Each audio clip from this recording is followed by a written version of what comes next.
to Innsmouth, stranger. Hi, I'm Rob Whiten from the Innsmouth Book Club. Join me and my fellow guide John Chadwick as we take you on a fortnightly tour of Innsmouth.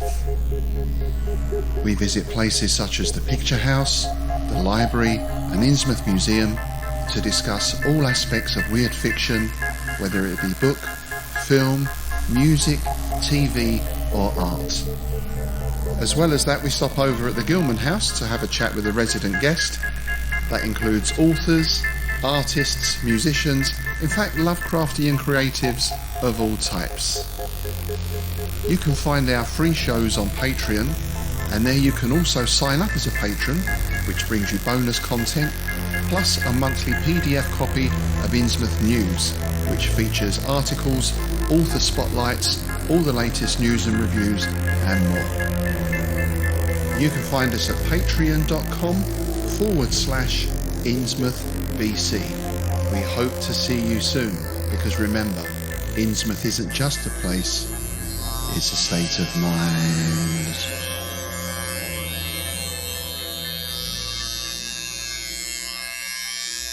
This episode is brought to you by California Tea House. California Tea House is a family-owned tea store where you can find some of the world's best loose-leaf tea and organic herbal tea blends. Like a fine wine, there is no comparison between fine loose-leaf and common broken-leaf tea bags. So, check them out. Check them out. They have quite a bit of pretty awesome tea collections. I'm a huge fan of their white teas. They have a tea club that you can join, but, they've got green tea, black tea, white tea, oolong, that Robios, and herbal tea. They've also got teaware. So check out California Tea House in the show notes. This episode is brought to you by Donner. Check out the show notes to find a good deal at Donner. Like the sound of this? This is the Donner Island Delay, and the really cool Donner LP that I've shown off on Instagram. Check it out. They've got some really good summer deals, and check out their snap deals as well. Use the link in the show notes to help support the show. Get yourself some cool musical instruments, maybe some patch cords. Cool.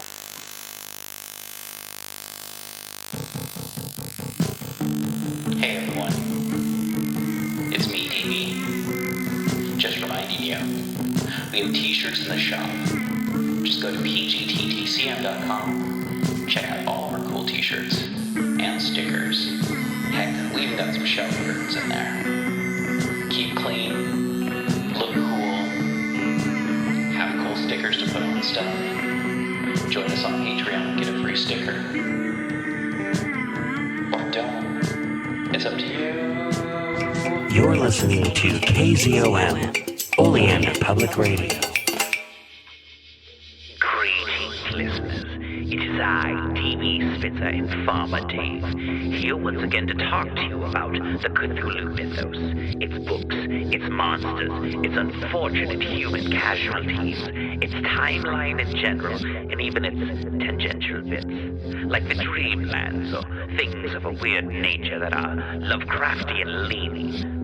Once more we head into those dark woods, further feeling those malevolent forces upon us. Once again we walk down the lightless stone staircase in the middle of nowhere.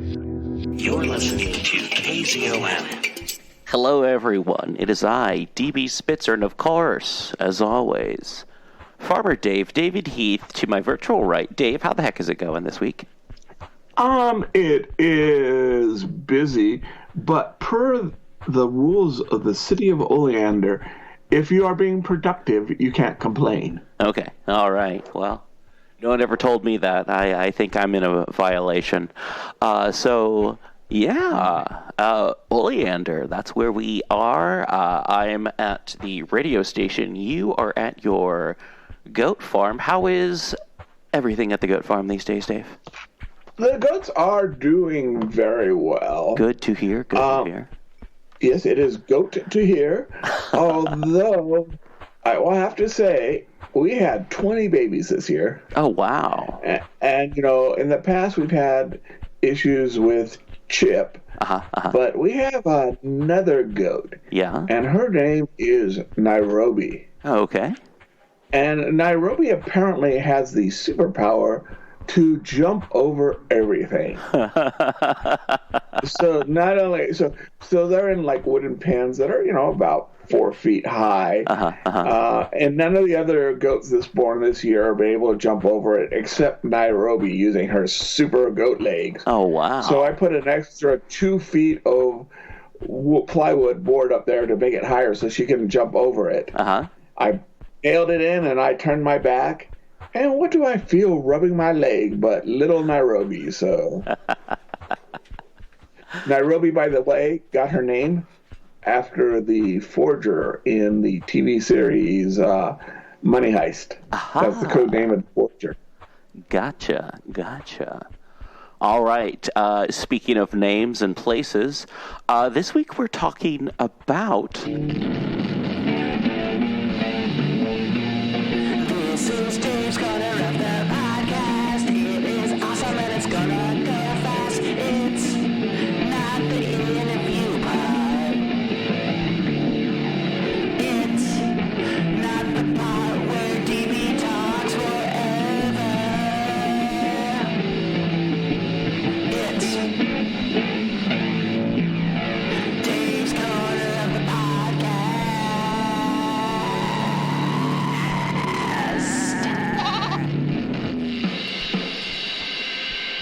the Miskatonic River Valley and a place within the Miskatonic River Valley, Miskatonic University, Which is in Arkham. Yeah. Yes, Arkham is in the Miskatonic River Valley, and Miskatonic University is in Arkham. So, That's kind of like Inception. yeah. So, which one are we talking about first today there, Dave? We are talking about the Miskatonic Valley. Okay, all right. So, what can you tell me to start us off on this? So, first of all, it's in Massachusetts. Okay. Now, that but Lovecraft, spent most of his life in Rhode Island. Okay, all right. Yet, when he decided he was going to make this primary place for his stories, he chose Maine, or Massachusetts, excuse me. And the reason why he thought that the forests were denser and scarier there. Yeah. As well as he also had the history of the witch trials to draw on. Ooh, yeah, that's very true. Now, that's very true. As far as everybody can tell, Miskatonic is a word he made up. Yes, yeah. But he chose it probably because it sounded like an Indian word. Yeah, he thought it sounded like an Algonquin word. Mm-hmm. And so, the word that it kind of reminds me is Massasoit. Okay. And Massasoit is, I believe, a tribe, but also an Indian leader. Okay. But I came across it as there's a company called the Massasoit Whip Company. And I thought, gee, that sounds dirty. But no, apparently it's named after the Indian tribe for some reason. Yeah, no. I think of Massapequa and Mawtucket and stuff like that, and just those Algonquin names that Massachusetts is full of. But yeah, it's where Lovecraft had a bunch of his stories take place. Yes, and a bunch of people have added afterwards. Yeah. So it is basically the essential Lovecraft country. Which is different, though, than the Matt Cut books. Okay. Or Ruff books. Matt Ruff, excuse me. Which Lovecraft country is symbolic because Arkham and Miskatonic are places in the stories, the Lovecraft stories there. The real Lovecraft area could be anywhere. Yeah, but it's specifically kind of this North Shore of Massachusetts region that is kind of like supposed to be Salem and Marblehead and yes, but what I was pointing out is in the book and a lesser extent the miniseries Lovecraft Country. Oh, sure, yeah. They're specifically not the places that Lovecraft placed them. Yeah, no. And Matt Russ is basically trying to say it could be anywhere. Oh, certainly. These beings could be anywhere. Yeah. The African American experience in America could be symbolic for these supernatural mysteries in this area. Yeah. So Lovecraft Country, the book and miniseries, is not the same as Lovecraft Country, the trope. No. And the term Lovecraft Country has been around for decades, just referring to the area in which a lot of things have happened, which are like, what do you call it? Arkham, Dunwich, Kingsport, Innsmouth, Martins Beach, Bolton, Aylesbury, Dean's Corner. Yeah. I mean, even Boston to some extent, if we throw in some of that case of Charles Dexter Ward. No, not Charles Dexter Ward. I'm thinking Pickman's Model. Or Providence definitely. In Providence in... Oh, I just drew a blank there. Yeah. But... Hunter in the Night, or Hunter in the Dark. Yeah, but it's a little bit further away, Providence, from the Miskatonic River Valley. But Lovecraft Country. But he did take a lot of Rhode Island, Xerox it, and put it in here. Yeah. We're going to talk about Miskatonic University. It's obviously based on Brown. Definitely. University. Yeah. So he's going to take a lot of local stuff in Rhode Island and move them to the Miskatonic Valley. Yeah. No. Let's see. We have like stories like Picture in the House, set in Kingsport. We have, oh goodness. Herbert West Reanimator, Shadow over Innsmouth, The Festival, Stray House of the Mist, Dreams in the Witch House, Thing on the Doorstep. What else? The Evil Old Man. Oh, The Terrible Old Man? The Terrible Old Man. I am just misfiring today. Yeah. That's okay. So he a lot of his stories, but again, not all. He will sometimes he picks deliberately different areas. One of the Rats in the Wall basically had to keep the story the way it is. Had to be told in England. Yeah. One of the things I think the testimony of Randolph Carter. That's in Florida. Yes, yeah, it is in the Black Cypress swamps of Florida. Yeah, somewhere by Gainsborough. Yeah. So he was not exclusively writing there, but he definitely I think he loved his sandbox. Sure. Yeah. Let's talk about that sandbox a little bit. So Arkham, what do we have to say about Arkham besides the fact that it's a legend haunted town. It's where the witches got hung. It's a stand-in for Salem. Exactly. And modern times it tends to be used as like people are like, oh, it's where all the crazy stuff happens, even though I feel like it serves better to be a place where nothing crazy happens anymore. Nothing crazy has happened in 100 years because, I mean, well, now especially 100 years because it's 2020s. But anyway. Well, yes, and here's something maybe we'll talk a little bit about. It's also the location, of course, of Miskatonic University, which we're going to talk about. But Miskatonic University is kind of the light. It's the science against supernatural. Oh, sure, yeah. So it holds this. Now, in Lovecraft, the supernatural, of course, is just some sort of science that human beings don't understand. but it's also the home of, and especially writers who come later, it's the home of the headquarters for where the supernatural is fought. Yeah. Definitely. It's kind of a lure to the supernatural in some ways, I want to say. Yeah. But yeah, no, we've also got Dunwich, Massachusetts, which is supposed to just be this, like, I don't know, run-down town. Once you get past a covered bridge, there's a small little village by a stream. It's like there's a lot of agriculture there, but not a lot of the way of, like, modern conveniences. Like, I would be surprised if anyone in Dunwich had electricity or even a phone in the period of time that this bit of storytelling in the 1920s takes place. Yes, and you know what Dunwich reminds me most of? What's that?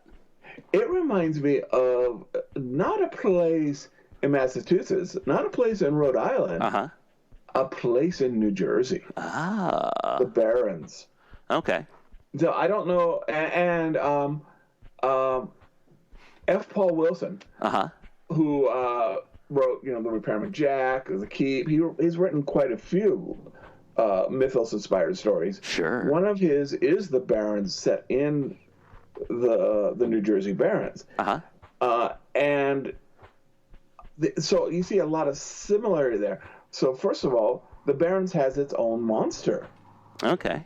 The only state-sponsored monster in the United States. The Jersey Devil. Okay. It also is, ironically, one of the least populated areas in the United States. Okay. There is, per square foot, less people in the New Jersey Barrens than there is Alaska. Okay.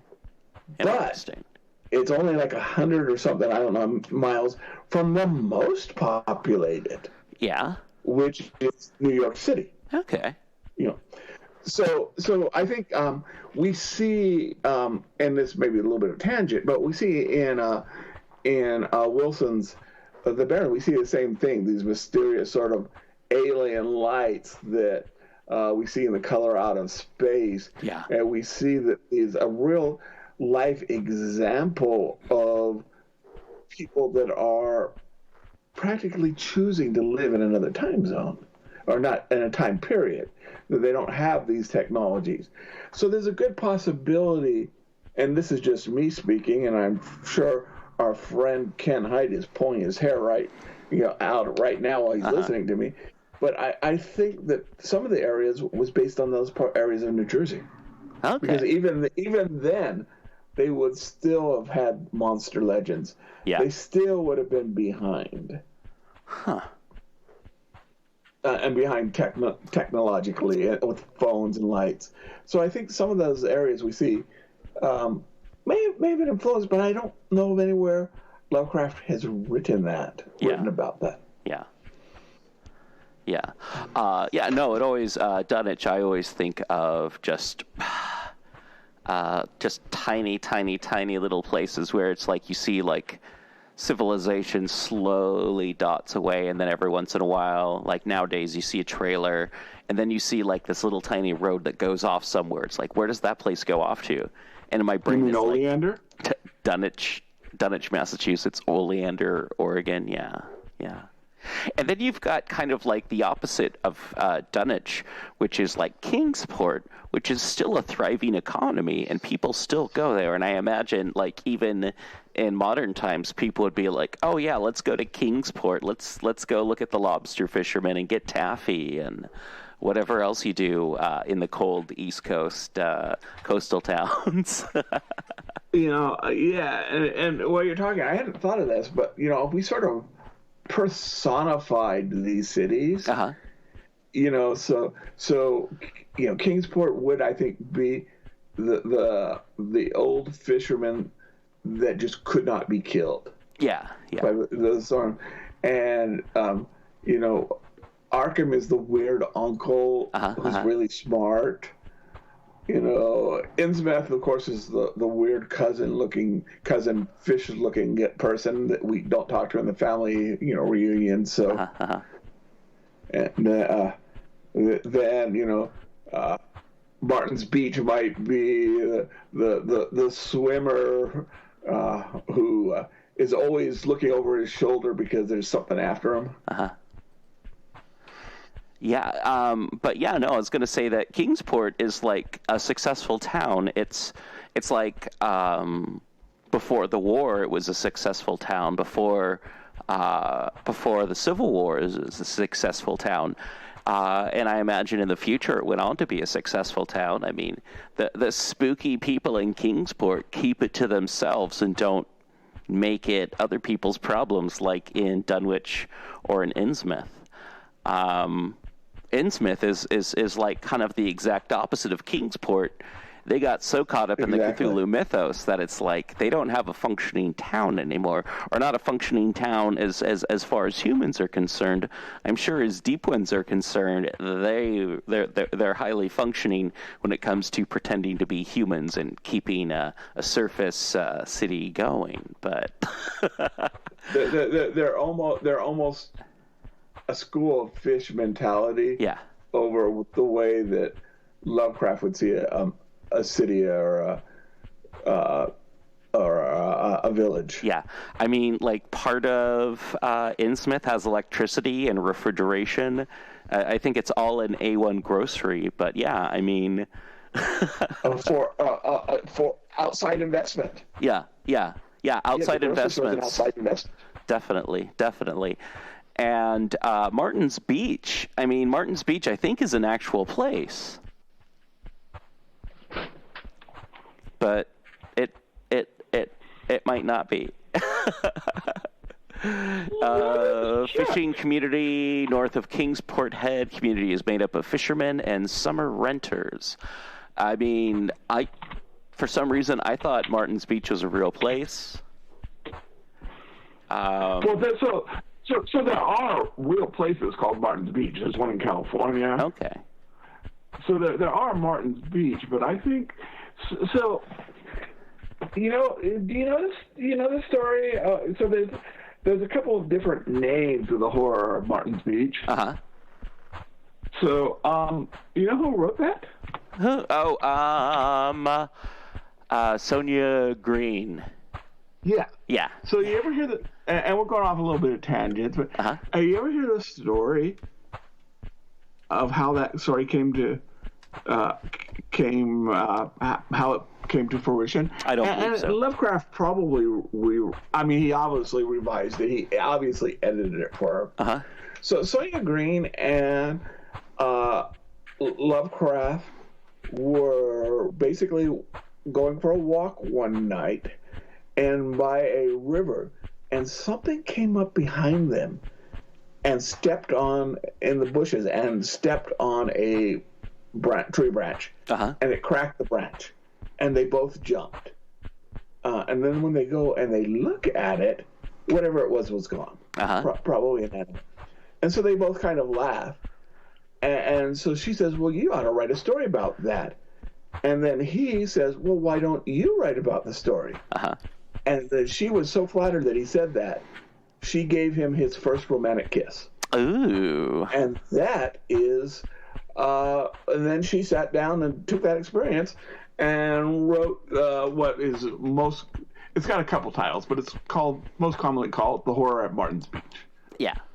And as far as I know, there are absolutely Martin's Beaches. Like I said, I know there's one in California, but I think this particular Martin's Beach was created by them. Okay. All right. Up next, we have Bolton, which, just from what I understand, is it's from Herbert West, and it's a milling town north of Arkham, and that's what a lot of these towns are along the Miskatonic River, are mill towns. and like, let's see, I think even Aylesbury is a mill town of sorts. Which is absolutely common. Yeah. So not only Oleander, but Boring, Oregon, sure, Estacada, Oregon, they all started out as mill towns. Yeah. And that's a lot of that's a lot of like Lovecraft country would be mill towns, considering how big the Miskatonic River is, and then like because the river. The river. So not only does it provide water for the trees, it provides a way to float the wood down once it's been cut. Correct, and you have all kinds of mills, and not just like sawmills, and not just like clothing mills, like water mills, just all kinds of things. Like I believe even in the RPG Miskatonic University, or not Miskatonic, Arkham, which we'll be going into, was like, had like a shoe factory. But yeah, and then we have like the opposite of mill towns. We have places like Dean's Corner that exist because they exist at a junction between Aylesbury Pike and you have this like little tiny villages that exist where roads group up and such.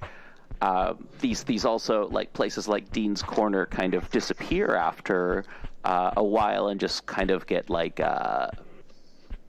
sucked into, I don't know, suburbs as they grow. It's like, oh yeah, no, it's the place that has a general store and a schoolhouse, and it has a little church and this, and it has that, and it also has a grange and a town hall, and also, there's a place that you can go and buy feed. There's the feed store, and then slowly but surely it becomes like, oh yeah, no, it's a suburb of Boston. It's a suburb of Arkham, which is a suburb of Boston. It's a neighborhood now. Like in 2022, Dean's Corner is like, what the real estate agents are calling this area that, was founded in the early 1800s anyway. But no, and I completely believe that if Lovecraft had lived on the West Coast, that this would have been set in Oregon. Yeah. Because a lot of what he's describing, the way the port cities are affected. Sure. But things like the mill towns. But yeah, also, when cars are started getting a longer range, you don't need cities to stop as much. Yeah. And so the state that has the most ghost towns in it is Oregon. Yeah. And because I think maybe a little bit after, a lot of Oregon's growth, I think, is kind of post-World War II and growth and change.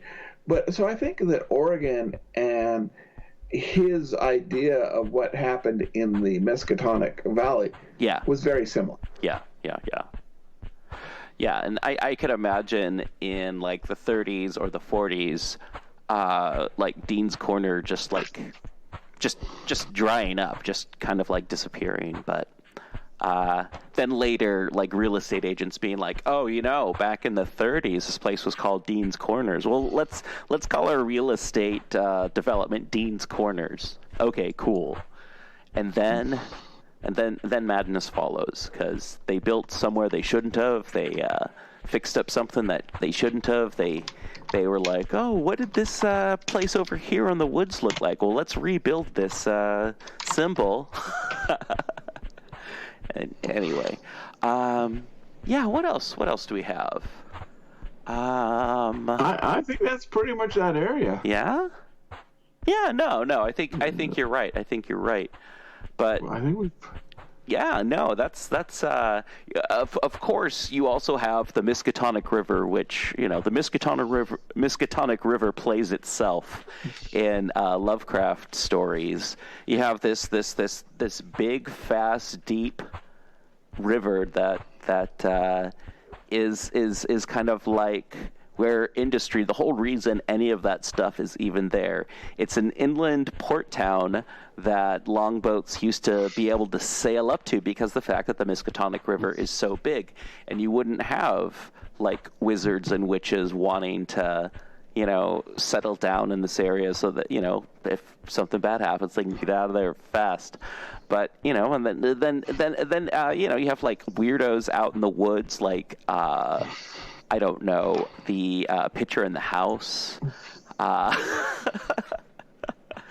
and just like kind of like this general ghastliness just over the next hill into the darker woods. You know, something lurks, and that's like, if you know, not using the modern, you know, the modern most recent sense of Lovecraft country is this like just like very picturesque Massachusetts river valley that, you know, hangs heavy with a spooky fog, and you know this place is haunted. You know this place is spooky just by like riding your little bicycle around in the country or going from one town to another town on an old spooky bus. You know, I mean, it's Lovecraft country. And I think we see it too in modern times, or carryover tropes. Yeah.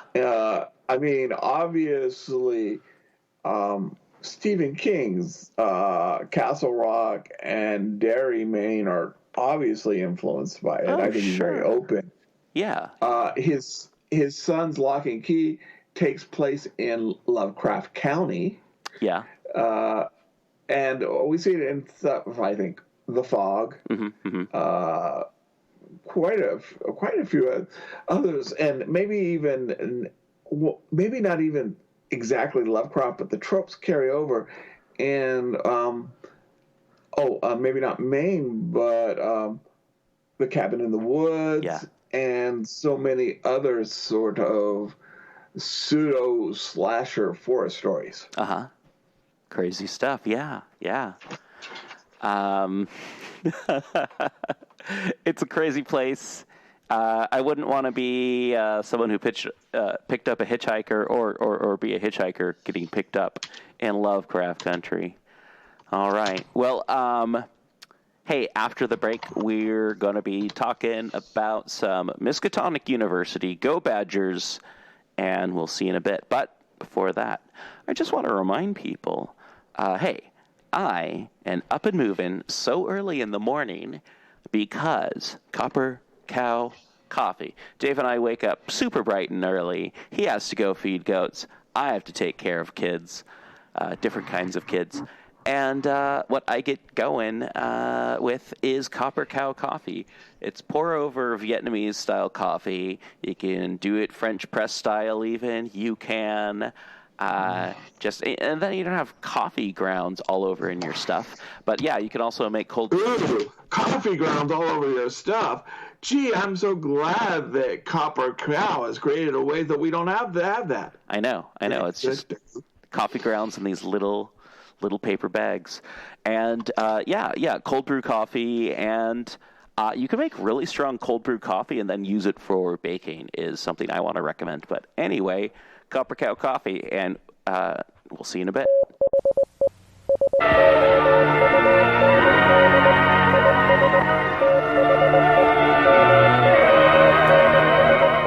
Prepare for a spine-tingling, nerve-shattering podcast featuring all your favorite monsters. You won't believe your ears when you listen to Monster Kid Radio. Here are your hosts, Derek M. Cook, and his ever-rotating stable of guests discuss your favorite classic, and sometimes not-so-classic, monster movies. Subscribe to Monster Kid Radio through iTunes or Stitcher, or visit monsterkidradio.net before the next weekly episode of Monster Kid Radio. Go through the archives for interviews with Sarah Karloff, Victoria Bryce, and Joel Hodgson. Listen to discussions about movies like Creature from the Black Lagoon, Island of Terror, and King Kong. And don't forget convention coverage from Monster Bash and the HP Lovecraft Film Festival. Classic monsters, modern talk, and the head of Rondo Hatton. Only on Monster Kid Radio.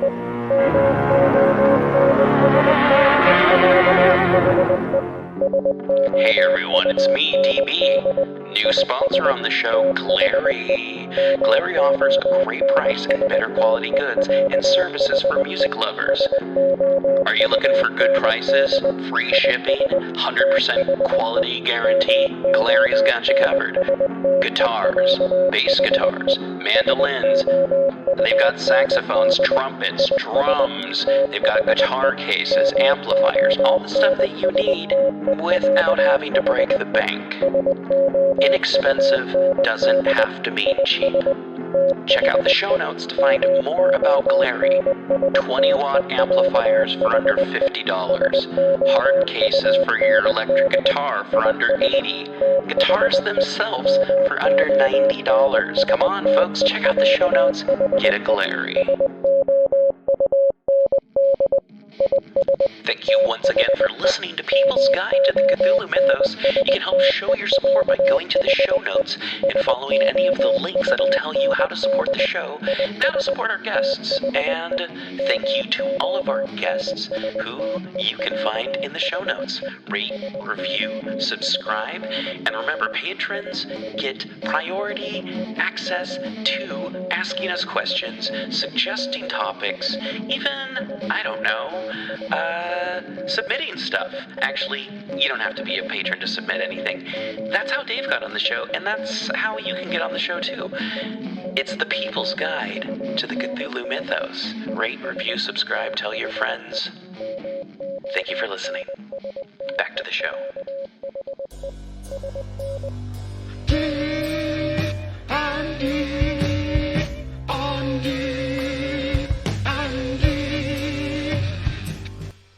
Hey everyone, it's me, DB, and Dave. We're back. We're going to be talking about... And I want to testify, even though we're virtual, there's no coffee grounds lying around. Well, that's good. That's good. So, we're talking about Miskatonic University and how to use it in your RPG or something like Miskatonic University. So, Dave, what do you got? So, the nice people at Chaosium have actually kind of put it together for us. And they've got a really nice, it came out probably about 20 years ago, I think is the best. And it was set up for both Call of Cthulhu 4th edition, but also the D20 version, where they basically put us a nice book of Miskatonic University with characters and adventures and everything. Yeah. I think that came out in 95. And there was another edition that came out in 2005 that I have a copy of. I think I have the 2005 copy. Yeah. But the 2005 copy is the only one I can really talk about. But yeah. It's a good one. It's got a lot of resources. I believe it's for I can't remember if it's for like modern or. So the one there's a couple of ones that include modern, but the actual source book is set in the 20s. Okay, and I know that there's a fair amount in the Arkham Unveiled about Miskatonic University as well. Yes. Yeah. So there's quite a bit there. There's a couple of other games. The whole idea of college, though, is this very interesting setting for I think any type of game. And so your player characters are adult enough, or not. Their characters are adult enough that maybe they can go at parties and have romance type things, but still they're kind of immature. Yeah. And so that's a sort of an interesting age. A couple of ones that I think are really interesting in the format is GURPS has IOU. Okay. So that stands for Illuminati University. And the O is secret. The O is secret. They don't tell you what the O means until you graduate. Okay. And then you can't tell anybody. So it's very, very tongue-in-cheek. The dean of IOU is basically defected from both sides during the war between heaven and hell. Okay. So she's half angel. I mean, she looks like half like an angel, half like a demon. Uh-huh. And like their physics teacher is Doctor Who. So it's really it's actually a really sort of, if you're looking for a supernatural, just straight out funny, it's a great. It's, I think, a great, great setting. Yeah. Another is Savage Worlds has a East Texas University, where basically it's a more of, and it covers like the 4 years that you're a student there, but basically it's a much more supernatural, sort of the darker side of Buffy the Vampire Slayer, which I think is just a great source material if you're going to do any type of university or college campaign. Sure. Okay. Yeah, if we're going to talk about stories that Miskatonic University has appeared in, we've got the Dunwich Horror, we've got the Shadow Out of Time, we've got the Mountains of Madness, we've got the Whisper in Darkness, Herbert West Reanimator, several of the ones from the other list. But yeah, we know who has worked at Miskatonic University in the 20th century, early 20th century. Personal favorite for a lot of people is my brain is not working right now. It is Professor Henry Armitage from the Dunwich Horror. Yeah, chief librarian. But yeah, no, there's like a lot of people. We've got Professor William Dyer from At the Mountains of Madness. We've got Dr. Francis Morgan of Archaeology from the Dunwich Horror. We've got Dr. Warren Rice, Languages, Dunwich Horror. We've got math student Albert N. Wilmerth from Whisper and Darkness, and or Gilman. Yeah, Gilman. And, Dream of the Witch House. Albert N. Wilmerth. He's English and folklore at the Mountains of Madness, Whisper and Darkness. But yeah, Gilman from Dreams in the Witch House. There's Peasley, Professor Nathaniel Wingate Peasley, professor of economy, political economy. We've got Dr. Frank Pabodi, engineering at the Mountains of Madness. I'm like, Professor Lake, biology, Mountains of Madness. I mean, we've got like quite a bit of like heavy hitters in academia at the time teaching at Miskatonic University. And it's I don't know. A lot of people want to treat it like Monster of the Week, and like I feel like the best way to treat Miskatonic University is like nothing like this has ever happened. Yeah, we happen to have some books that'll help you on that, but they're no use. Or, they've been stolen, or someone tried to steal them, or, maybe staff trying to secret stuff away so they don't have another Wilbur Whately incident, It's like if you want to have a story based in academia, if you want to do stories that involve like ancient languages, physics, or have a background in archaeology or engineering or something, and it's an old Lovecraftian story, Miskatonic University is the place to be. Absolutely. But the nice thing too is, you don't necessarily have to have it set in Miskatonic University to have Miskatonic University. The Mountains of Madness is sponsored, and there's the Peasley expedition to Australia. You could pick up from there, so you could have Miskatonic as a patron and not necessarily have it set it in the Miskatonic University. Yeah. Or that's just where they get their missions and then they go. Or it can be shorthand for people who are in the know that someone's spooky, be like, oh yeah, she's a transfer student from Miskatonic University in Massachusetts, and then people are like, oh, it's like, make a check. It's like make a rumor mill check or something. Because something that just popped into my head is how Thing at the Doorstep is a Lovecraft story, and that what's her name, Asenath Waite is like the only female student mentioned at Miskatonic University in Lovecraft stories.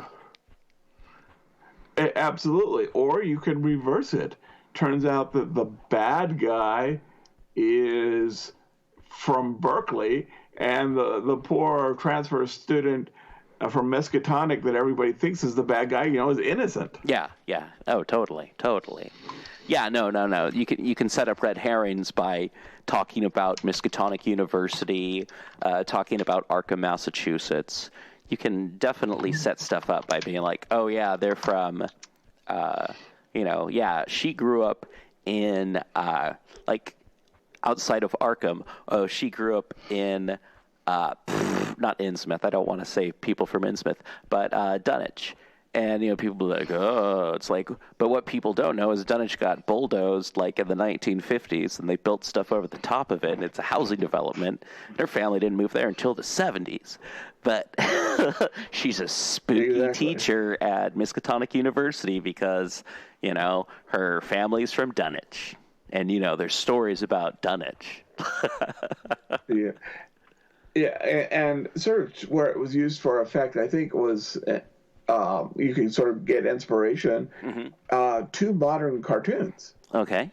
The Real Ghostbusters Correct. And the Collect Call of Cthulhu. Yeah.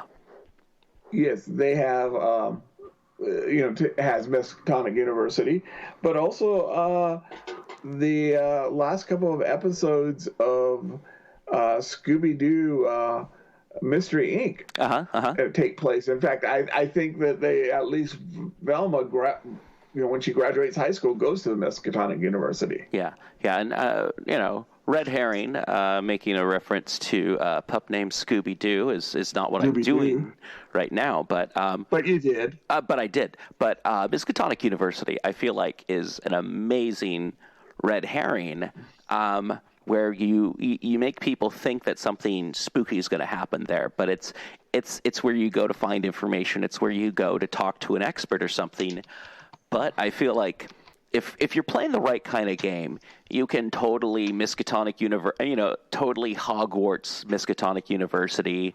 If you have absolutely not a Call of Cthulhu game, if you're doing kind of I don't know, somewhere between Dungeons and Dragons and modern, some sort of modern magic using game, future magic using game. Heck, you could even do it in Shadowrun, have Miskatonic University be a thing. I have no idea what Massachusetts is like in Shadowrun. I can't remember off the top of my head, but well, who else? Where else you can use it now with 5e? There's so much College of the Bards. Oh yeah. You could have a Miskatonic University. Yeah, definitely. That would be pretty cool. Kind of a college of Miskatonic could be the name of the old wizard who formed it, or some kind of dark wizard or warlock bard or something like that kind of thing.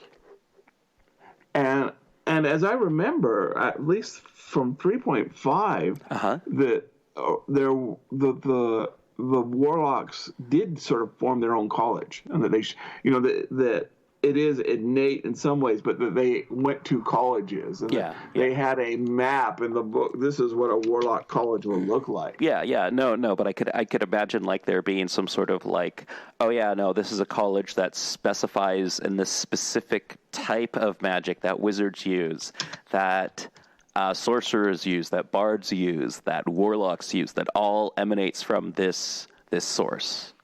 This source beyond the veil. Absolutely. Yeah. There's a lot of stuff you can do with Miskatonic. You don't have to have it in Massachusetts. It doesn't have to be on Earth. I mean, Miskatonic University, not literally, could be like the Plateau of Lang. You can set it anywhere, but I don't know. I don't know if you want to have it be a cosmic crossroads between multiple realities, but hey, I mean, not that much. You could like even make it a Jedi Academy. Oh, totally. Yeah. No, some sort of Jedi Academy that like some spooky holocrons are at. Holocron. Or maybe a Sith, maybe more of a Sith Academy, but totally. Yeah, no, set it in your Harry Potter RPG and just make it like mostly Slytherin and Ravenclaws and such. Let's see, what else sci-fi do I know about? But yeah, I like the idea of like maybe in a cyberpunk game having Miskatonic University and everyone being like, there's no such thing as magic. It's like, it's not magic. It's extraplanar math and, stuff that's like really hard for the standard person to even quite understand. And, nowadays they have, in like a cyberpunk game, now we have computers trying to figure it out, and then the computers go down, and then everything gets all Half-Life-y, and the facility's seizing up, and stuff's bleeding out through, and then you've got your sci-fi with guns, and my cyber guns don't work even in this. We gotta go use magic. Magic's not real. Technology's real, bro. And then, that stuff. No, absolutely. So, and when that it comes out where it is part of the game canon. Oh, sure. It is GURPS Cthulhu Punk. Oh, yeah. But yeah. In Cyberpunk, I had a sort of a Lovecraft country with Miskatonic University. It wasn't reality. It was on the net. Okay. That a bunch of net runners that really liked Lovecraft and were really into Lovecraft basically created it in the net. Oh. Okay. And that way, you can acknowledge its fictitious origins. Yeah. I believe Cthulhu Tech blew up Miskatonic University and Arkham in general just to make it so that it wasn't something that players and game designers could use as a crutch. Which I was like, well, that's interesting. Or you could just, be better game designers. Because honestly, that's something that Miskatonic University, it's the library that you go to seek. It's where you go and talk to innocent bystanders. It's where you go to the historical society to find out something that happened 100 years ago.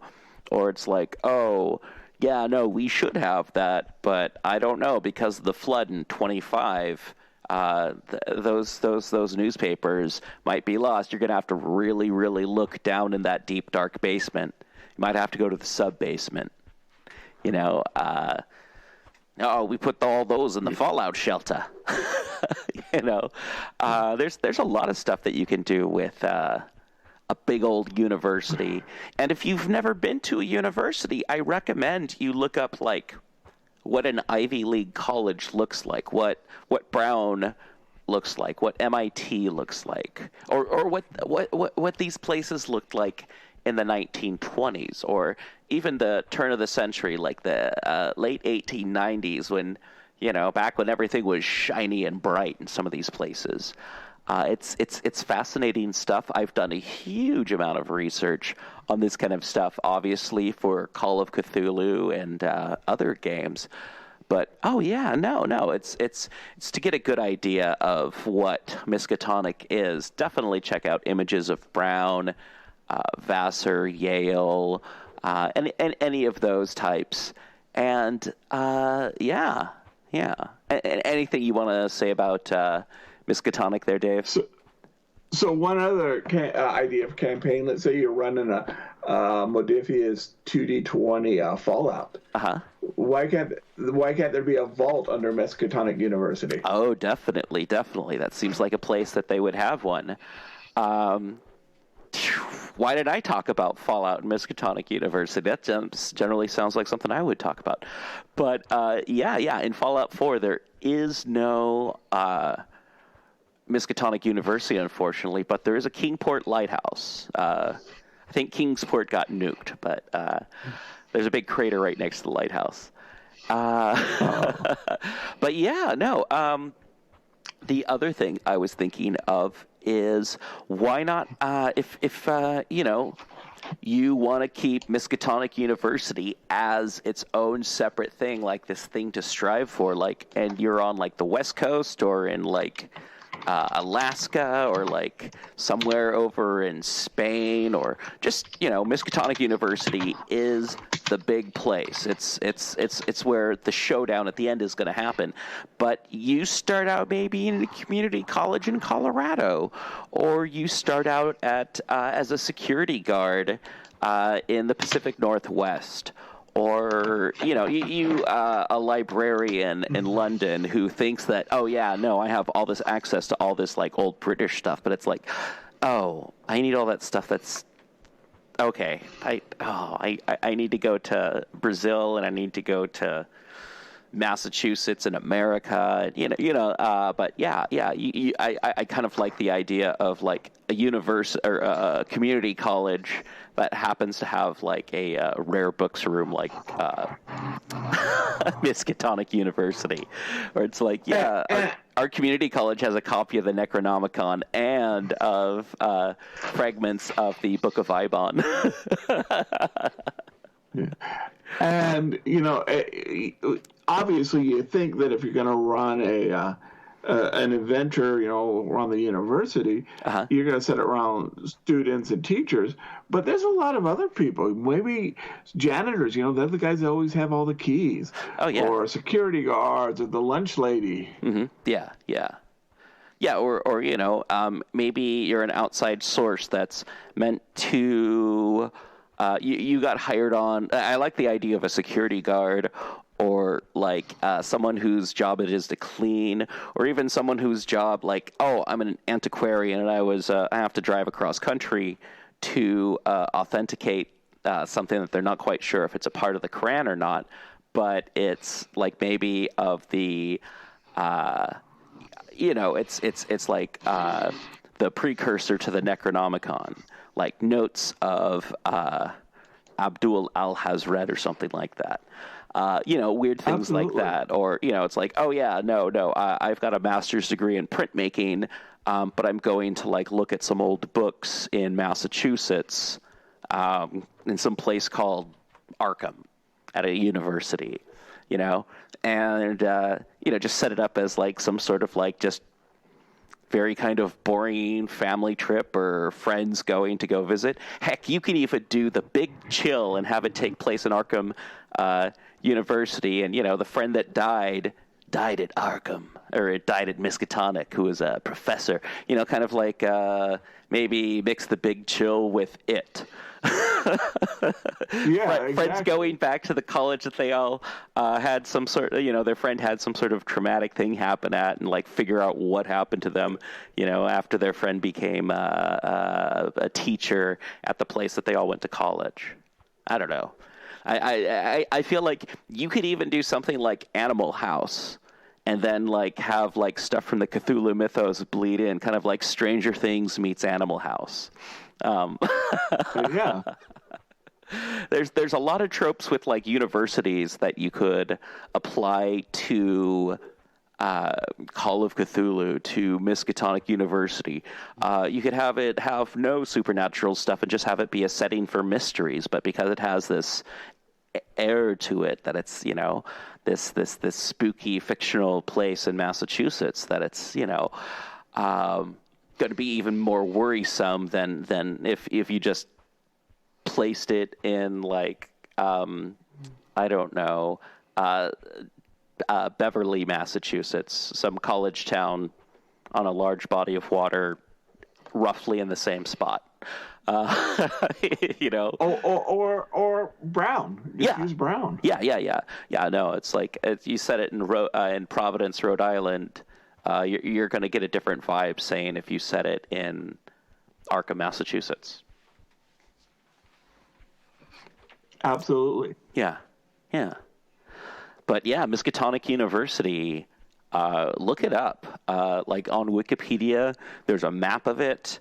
There's some all kinds of information on it if you go to the Wikipedia page. But I really like the fact that I am able to look at a map that tells me where Hangman's Hill is and where the university would be and where French Hill is and where the river is, and it's pretty cool, and you can use that for your own reference. But Chaosium, as Dave said, made a really great book, and I think we've both referenced it. The Arkham. Or no, the Miskatonic Universities. Miskatonic University. It popped up in Arkham Unveiled. It got and then it's had like 2 of its own books, and I think I have all 3 of them. But yeah. Now, just another aside is, it's changed and stuff, but the original map of Miskatonic University was drawn by Lovecraft. Yeah, that's very true. But yeah. Yeah. Would you live in 1928 Arkham, Massachusetts, Dave? I'm not sure if I was born there I would have any choice, but I've always loved the 20s. Yeah. So yeah, I would definitely, if I could time travel there, I would. Okay. Yeah, time travel in a book, definitely. Yeah, no. I just hope that I wouldn't end up being someone who made a poor choice on where they rented and ended up dead, or took the wrong class, or went on the wrong field trip to Australia. Well, there is that. Yeah. All right. Well, everyone, thank you so much for listening to me and Dave talk about Miskatonic University and Arkham, Massachusetts, and the Miskatonic Valley, Lovecraft Country, whatever you want to call it. We call it spooky fun. So, anything you want to say before I also sometimes call it Trevor. Yeah? Okay. Yeah. I generally call it Miskatonic River Valley. Because nowadays, if you say Lovecraft Country, people think you're talking about the show. So, that's true. Everyone, thank you again for listening so much. I feel like both sections of this could be used for role-playing, writing, thinking about the mythos from different perspectives, and also just kind of fun. So thank you again for listening. We'll catch you next time. Find us on Facebook, YouTube, Twitter. Is there anything else that we're on? Instagram. PGTTCM is on Instagram. And you can follow us on all of those places. If you play PlayStation games, I'm on the PlayStation thing under PGTTCM. You can track me down there. And Dave, anywhere else that people can track you down? In Oleander, Oregon. Oh, yeah, in Oleander, Oregon, yeah. Dave's generally somewhere around there. You can find me at Oblivion's or at the radio station or the graveyard most of the time. Sorry, cemetery. And as of right now, everything in town is great. Nothing to report being weird. And there is really no reason why anyone should be worried about all the bulldozers in town currently. So we'll talk to you next time, everyone. Bye. Unless we're killed by bulldozers. I hope not.